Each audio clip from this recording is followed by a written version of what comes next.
Raheem Sterling makes Man City point to Pep Guardiola as England captain. It was a timely reminder from Raheem Sterling.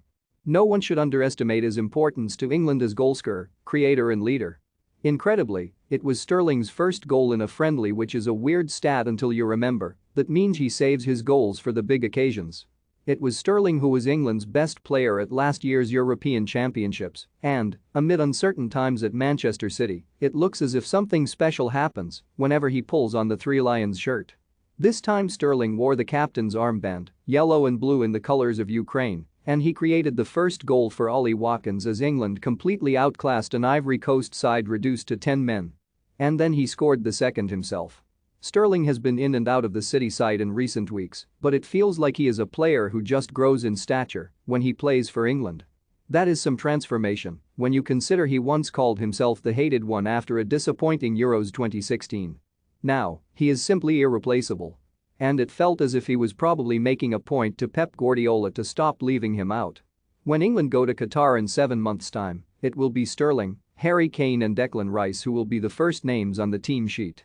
By then, England should also be looking at drafting Jude Bellingham into the starting lineup as well, because this was the night the teenager really announced himself on the international stage.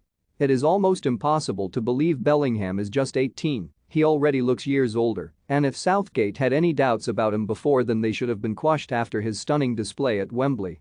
Sterling got a goal and an assist, and yet Bellingham was arguably man of the match as the precocious teenager just glided around the pitch. Have your say. Will England win the World Cup? Let us know in the comments section. Southgate said in the build-up that the Bundesliga is not as competitive as the Premier League and that effectively was holding him back. Well, this felt as if Bellingham was making his point. This, after all, is the player who dominates Champions League games for Borussia Dortmund.